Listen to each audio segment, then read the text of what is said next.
নমস্কার, আপনারা দেখছেন নিউজ নাও। আপনাদের সঙ্গে রয়েছি আমি সোহেলি। আপনাদের প্রত্যেককে নিউজ নামের পুজোর আড্ডায় স্বাগত। আর নিউজ নামের পুজো আড্ডা মানে কিন্তু জমজমাটিয়া মজা, আনন্দ, খুশি আর একদল সুন্দরী রকম। আজ তাদের সঙ্গে আমরা পুজোর আড্ডা দেবো এবং কথা বলে নেবো যে তাদের পুজো কেমন কাটছে, পুজো কেমন কাটছে, আমাদের 4-5 মাস আগে থেকে মার্কেটিং শুরু হয়ে যায়।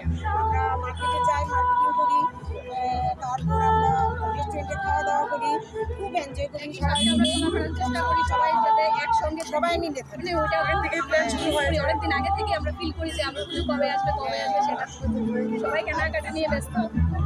দারুণ মানে কেনাকাটির প্ল্যানিংটা মানে যদি বলি কেনাকাটা আমাদের সবাই মিলে হয় না, কিন্তু 4-4 মধ্যে কেনাকাটাটা, কিন্তু আমাদের প্ল্যানটা সবাই মিলে মিশে।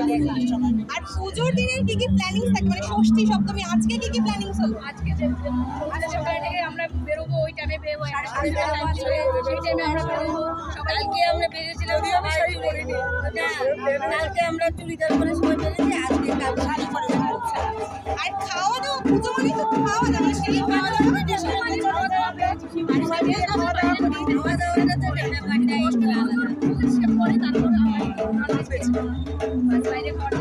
তো আপনারা কি ছোট থেকেই বন্ধু নাকি এই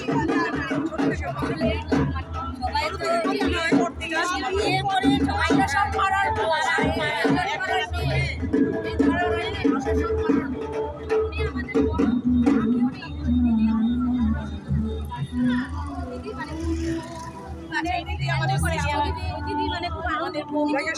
আমাদের সবকিছুই শাসন করে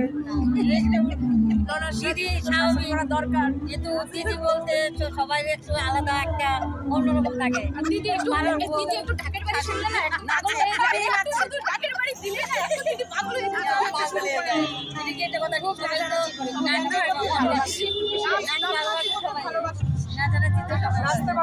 ঢাকের শব্দ শুনলে তো সবাই শুধু দিদি না গো, সবাই মানে নাচানাচি করে, দিদিকেও মানে নাচ শুরু করে, সবাই খুব এনজয় করে। আমার পাড়ার ভাইয়ের বউরা আমার জন্য খুব ভালোবাসি। Thank you. এতক্ষণ আপনারা দেখছিলেন নিউজ নামের পুজোর আড্ডা, সঙ্গে ছিলাম আমি এবং ক্যামেরার ওপারে প্রেম।